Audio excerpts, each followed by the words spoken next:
السلام علیکم ورحمۃ اللہ وبرکاتہ۔ الحمد للہ رب العالمین والعاقبۃ للمتقین، صلی اللہ علی النبی الامی وعلی آلہ واصحابہ اجمعین۔ اما بعد فقد قال اللہ تبارک وتعالی فی القرآن المجید والفرقان الحمید،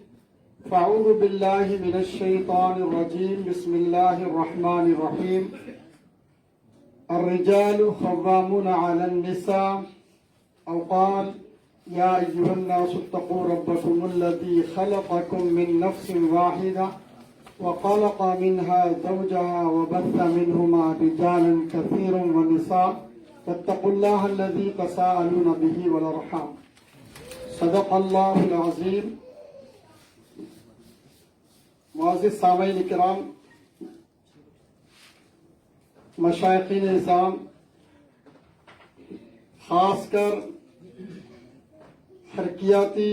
شخصیت حضرت العلامہ پروفیسر ڈاکٹر سید محمد تنویر الدین خدا نمائی صاحب قبلہ دامت قدسیہ، جو اس محفل کے بانی بھی ہیں، اور یہ تڑپ حضرت کے قلب میں آج سے تقریباً 20 سال سے یا اس سے زائد عرصے سے برابر یہ سوچ اور فکر برابر ان کو جگا دیتی ہے، بلکہ بیدار کرتی ہے کہ کیوں نہ ہو کہ ایسے موضوعات پر سیمینار ہو اور معاشرے کے اندر سدھار ہو۔ حضرات سبھی جانتے ہیں پروفیسر ڈاکٹر سید محمد تنویر الدین خدا نمائی صاحب ایک طرف ممتاز عالم دین جامعہ نظامیہ کے کامل ہیں، تو وہیں پر دوسری طرف یونیورسٹی کے پروفیسر اور سابقہ صدر شعبے فارسی ہیں، لیکن ان کے دل میں ملت اسلامیہ کے جو بھی مسائل، حالات اور یہ سب حضرت کی کاوشیں ہیں۔ بیروکیف ابھی ہم سے قبل حضرت کی صاحبزادی نے جو شادی سے قبل جو کلاسز کے سلسلے میں جو مقالہ پیش کیے ہیں، اس پر ہمارے حضرت نے 20 سال 15 سال پہلے ہی شعور بیدار کیا۔ آج بھی میں اگر حضرت اجازت دے تو جامعۃ المومنات اس کے لیے حاضر ہے۔ لڑکیوں کے لیے جو بھی شادی سے قبل کاؤنسلنگ، یہ بے حد ضروری ہے، کیونکہ ہم شرعی عدالت میں بیٹھتے ہیں تو معلوم ہوتا ہے ایک شخص طلاق دیتا ہے اور اس کو معلوم نہیں ہے طلاق کے کیا مسائل ہے، ایک نمائش سمجھ کر دونوں میں تنازع پیدا ہو گیا، جھگڑا پیدا ہو گیا تو فوراً طلاق طلاق طلاق بول دیتا ہے۔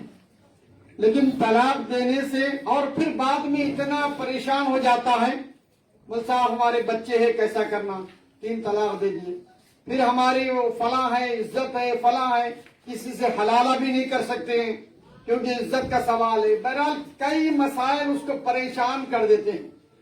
تو یہ قبل نکاح جو کلاسز ہے، اس کلاسز کو حکومتی سطح پہ لاگو کیا جائے، وقف بورڈ کے ذمہ داروں کو اس پر جا کر علماء، مشائخین اور خاص کر تنویر الدین خدا نمائی صاحب کی قیادت میں جا کر وقف بورڈ سے یہ احکامات جاری ہو جائے کہ ایک سرٹیفکیٹ لایا جائے کہ 15 کلاسز 8 کلاسز، یعنی اس کے اندر بنیادی چیزیں بتایا جائے، اور اس کے بعد ہی نکاح پڑھانے کا سسٹم اگر وقف بورڈ سے اگر احکامات جاری ہو جائے تو میں سمجھتا ہوں ہر لوگ مجبور ہو کر، ایک تو مسرور ایک تو مجبور، 2 چیزیں ہیں، لیکن کیونکہ خالی صاحب نکاح نہیں پڑھائیں گے تو مجبور ہیں۔ بیروکیف ہم جو چاہ رہے تھے کہ جو طلاق، خلا، ایسے جو مسائل جو ازدواجی زندگیوں کے اندر پیش آ رہے ہیں، اس کا تدارک ہو سکتا ہے۔ میں اور حضرت کی اور ایک تھی فیملی کورٹ ہے نا حضرت، یہ تو پہلے سے ہی مسلم فیملی کورٹ آواز اٹھائے، اس مرتبہ حکومتی لیول پر بھی کوشش کی گئی ہے، یہ بھی اگر قائم ہو جائے تو میں سمجھتا ہوں کتنی خواتین لڑکیاں ایسی ہیں، ہم شرعی عدالت ہم تقریباً 25 سال کے عرصے سے دیکھتے ہیں، تو بعض وقت منگل کا دن آتا تو رات میں سونا ہمارے لیے حرام ہو جاتا ہے۔ ایک ایک لڑکی کے ایک ایک واقعہ سنتے ہیں، آنسو بہنا باقی ہوتا ہے۔ بوڑھا شخص ہے، ایک تالاب کٹے کا رہنے والا، جس کی عمر ہے تقریباً 60-65 سال کے عرصے میں، وہ اپنی بیوی کو نفقہ بھی نہیں دیتا، اور جب بیوی کیا کرتی ہے، بیٹیاں ہیں، نواسے ہیں، کھانے کچھ دیتا ہی نہیں ہے، خود کما لیتا ہے، کھا لیتا ہے، ادھر ادھر پھرتا ہے۔ جب وہ بیڑی یا کوئی گھریلو کام کر کر کچھ اپنے ضروریات کی تکمیل کرنے آتی تو کہتا ہے کہ وہ مرد آدمی آیا کیسا تمہارے پاس، اس سے تمہارے تعلقات کیسا پیدا ہوئے، ہاں، اور وہ ادھر کیوں ٹھہر کے گیا تمہارے پاس، اس طرح کے شکوک اور شبہات۔ اور وہ میں سمجھتا ہوں 60 سالہ خاتون، وہ عورت آتی ہے اور شریعت عدالت سے کہتی ہے کہ یا تو ان کو بولو نفقہ دو مجھے، میں گھر سے باہر نہیں نکلوں گی، کوئی کام نہیں کروں گی، کسی سے ملاقات نہیں کروں گی، کوئی آئیں گا نہیں گھر پہ، اور یہ شخص اپنی کمائی اپن کماتا ہے، کھاتا ہے، پھر لیتا ہے، 1 کلو چاول تک لا کر ڈالتا نہیں ہے۔ اب آپ بتاؤ، نواسے آتے، نواسیاں آتے، کئی لوگ آتے، میں خود کیسا گزارا کروں، اور میں اپنے گزارے کے لیے جب کچھ محنت کرنے کی کوشش کرتی ہوں، لامحالہ کوئی بھی مالک جس کے پاس کام کر رہے ہیں اس کے پاس تو جانا پڑتا ہے، یا وہ تو گھر کو آنا پڑتا ہے، تو ایسے مسائل میں شک و شبہات کرنے لگتا ہے اور مارم توڑی کرتا ہے۔ تو بہرحال عزیزان ملت اسلامیہ، عرض کرنا ہے کہ آج مجھے عنوان دیا گیا ازدواجی اور معاشی مسائل میں رہبری اہل طریقت کی ذمہ داریاں۔ یہ بہت بڑا اہم مضمون ہے۔ یقیناً عورت نصف انسانیت ہے۔ معاشرے کے سدھار اور بگاڑ میں عورت کے کردار کو بہت زیادہ اہمیت دی گئی ہے، اور جس طرح ایک گاڑی کے 2 پہیے ہوتے ہیں، اسی طرح ایک پہیہ عورت ہوتا تو ایک مرد ہوتا ہے، ایک پہیے سے گاڑی چلنے والی نہیں ہے۔ ازدواجی زندگی کا تعلق جو ہے مرد اور عورت دونوں کے تعلقات سے، دونوں کے تعلقات بحال ہونا ہے اور خوشحالی ہونا ہے، تو اس کے لیے دونوں کو اپنے مقام اور مرتبے کو سمجھنے کی ضرورت ہے۔ آپ بتائیے نکاح کیوں کیا جاتا ہے؟ نکاح کا مقصد کیا ہے، منشا کیا ہے؟ نکاح کا مقصد جدائی نہیں ہے، نکاح کا مقصد ملانا ہے، جوڑنا ہے، 2 خاندانوں میں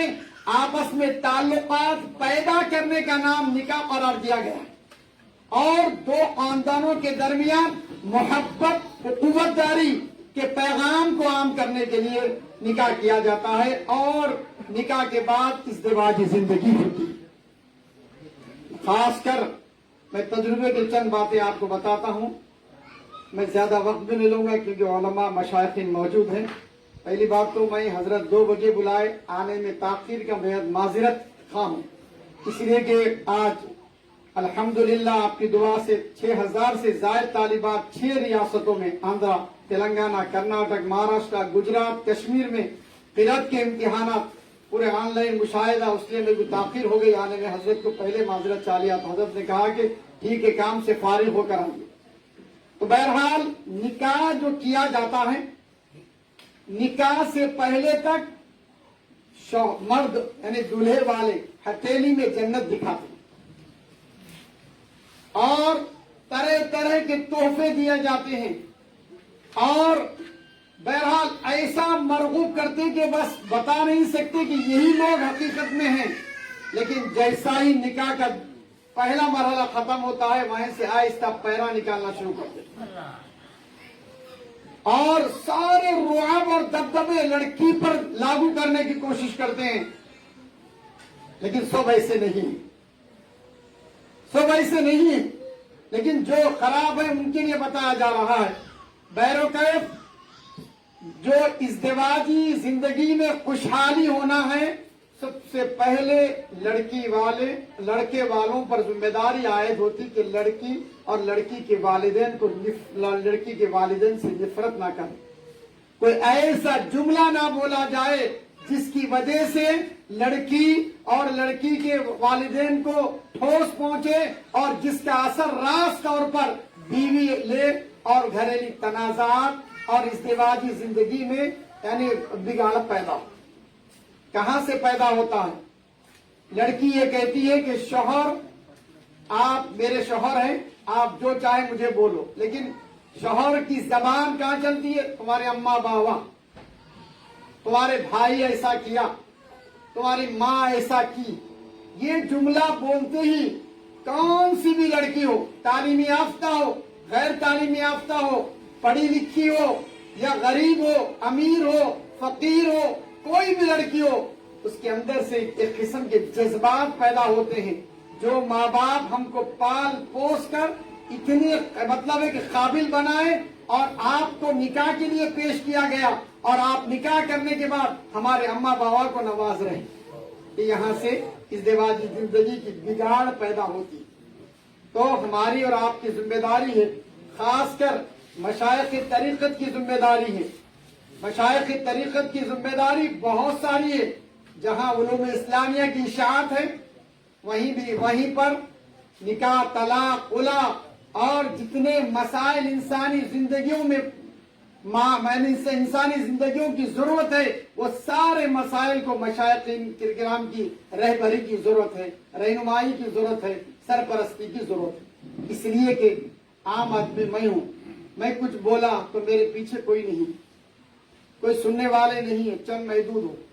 لیکن مشائخین کا تعلق جس طرح حسب اور نسب کا آپ کا تعلق، گہرا تعلق اوپر سے لے کر آتے ہیں اور گہرائی کے ساتھ آپ پیش کرتے ہیں، اور آپ کی بات آپ کے تعلق رکھنے والے اور آپ کے سلسلے سے تعلق رکھنے والے سبھی حضرات اس کو مانتے ہیں اور تسلیم کرتے ہیں. تو آپ کی ذمہ داری یہ ہے کہ آپ فوراً ازدواجی زندگی اور معاشی زندگی میں رہبری کریں، اپنے مریدین کی رہبری کریں، اپنے ماننے والوں کی رہبری کریں اور عام مسلمانوں کی. کوئی محدود نہ رکھا جائے کہ میرا مرید ہو تو میں اس کی رہنمائی کروں گا، رہبری کروں گا، بلکہ ہر مسلمان کی رہبری ہے. اس لیے کہ کوئی نہ کوئی شخص کسی نہ کسی سلسلے سے ضرور تعلقات رکھتے ہیں. وہ آپ سے مرید ہونا کوئی ضروری نہیں ہے، اور آپ کی یہ قید کرنا بھی صحیح نہیں ہوتا ہے کہ آپ سب کے لیے رہنمائی کریے، سارے مسلمانوں کے لیے رہنمائی کریے. بہرحال میرے محترم عزیز سامعین کرام، ہم اور آپ کو چاہیے کہ معاشرے کے ازدواجی اور معاشی مسائل میں رہبری اہل طریقت کی ذمہ داری ہے. سب سے پہلے اہل طریقت اپنے چاہنے والوں کو بتائے کہ حلال اور حرام میں تمیز کو بتائے اور کسب معاش کا طریقہ بتائے، اور اس کو کہا جائے کہ جتنا وقت تم یہاں دے رہے ہیں اور اپنی معاشی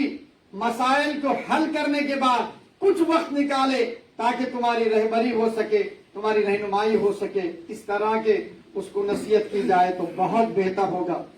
عزیزان ملت اسلامیہ، ازدواجی زندگی کا جو تعلق ہے وہ تعلق ایک دوسرے سے بہت گہرا تعلق ہے، اور اس کے لیے آپس میں تعلقات کو بحال کرنا چاہیے اور آپس میں محبت اور اخوت داری کے پیغام کو عام کیا جائے تاکہ صالح معاشرے کی تشکیل آسانی ہو جائے. میں اللہ سے دعا کرتا ہوں، پروردگارا یہ سیمینار جو شادی بیاہ کے مسائل اہل طریقت کی ذمہ داریاں کے موضوع پر مدرسہ صوفیہ الاسماء الحسنی ٹرسٹ کی جانب سے منعقد کیا گیا ہے، میں اس کو مستحسن فعل قرار دیتا ہوں. اللہ سے دعا کرتا ہوں کہ پروردگارہ علی جناب حضرت پروفیسر تنویر خدا نمائی صاحب کو اللہ صحت کاملہ عاجلہ عطا فرمائے اور مزید ایسے اجلاس منعقد کرنے کی توفیق رفیق عطا فرمائے. مع السلام ورحمۃ اللہ وبرکاتہ.